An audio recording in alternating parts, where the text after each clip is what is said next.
Good morning, everybody. This is Gerard.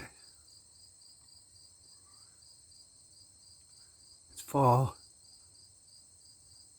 As you can see, some of the leaves are turning yellow already.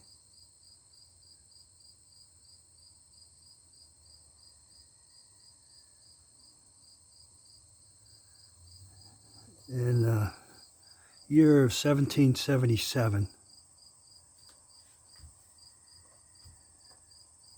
the British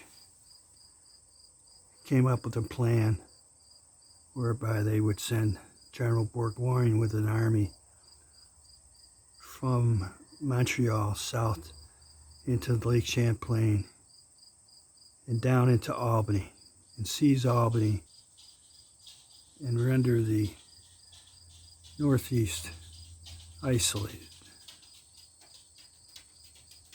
General Howe had a large force of 17,000 men.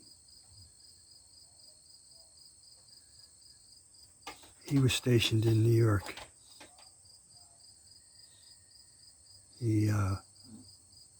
General Washington, with his 10,000 men or so, was stationed in northern New Jersey. Howe had a decision to either go after Washington's force or link up with Burgoyne and abandon, to some extent, New York. Howe decided that he would attack and destroy Washington's army and leave Burgoyne to himself. He amassed an armada of like 250 ships. And from Sandy Hook, New Jersey, he sailed around up the Chesapeake to the head of the Susquehanna River, I think it is.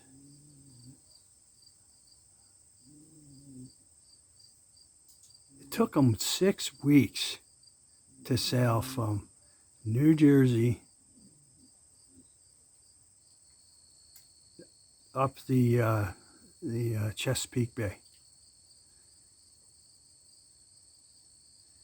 By the time his force arrived, most of his cavalry had already been destroyed. His horses, men were sick. At any rate, they disembarked down in I think it was Delaware. And from there, they were going to move from Delaware up north and capture Philadelphia. The place where Howe landed was called Elk's Head. It's now present-day Elkton, I think. His force of 17,000 consisted of regulars, grenadiers, elite troops, and a large contingent of Hessian from the Hesse-Kassel region of Germany. It also included a few brigadiers and a Hessian general by the name of Kniphausen. And Kniphausen would essentially control one wing consisting mostly of Hessian, but later on reinforced with English forces, while General Howe and his commander, Cornwallis, would control the remaining. Howe basically had 9,000 men, and Kniphausen would have 6,000 under his command. Anyhow, Howe proceeded slowly. He made it to a place called Cooch Bridge, and there was a skirmish there. And then there was another skirmish near Iron Mountain. Eventually, it was decided by Washington to lay a line of defense along the Brandywine River. And the Brandywine River bisects the path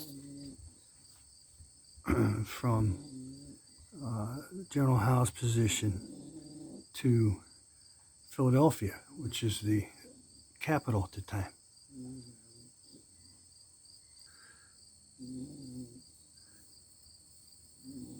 On September 11th,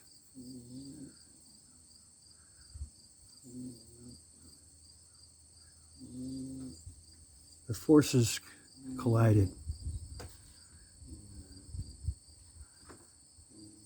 General Howe decided to send a force of 6,000 under the command of Knyphausen to a place called Chad's Ford, which was heavily fortified. And it was actually the area in which Washington himself was present on the battlefield. And that was his far left, Washington's far left defensive position. And Knyphausen marched his men towards that ford and was directed to amuse and distract the enemy. In the meanwhile, Howe, with his larger force of 9,000, did a flanking maneuver, a force march. They went all the way around and found fords that weren't covered by the Continentals. And they came up upon the Continental side of the Brandywine and basically formed up on their flank, which was unprotected. And so, General Howe's forces commenced to move forward, even though Washington tried to protect that flank by bringing other forces and shifting them. It was too late. The British had gained the high ground, and they were moving. And it was at close to sundown, actually. So the British were able to collapse Washington's right flank, and they were able to dislodge Washington's forces that were commanding the Chad's Ford area. Essentially, the entire army disintegrated. They did retreat off the battlefield, but the morale blow was significant.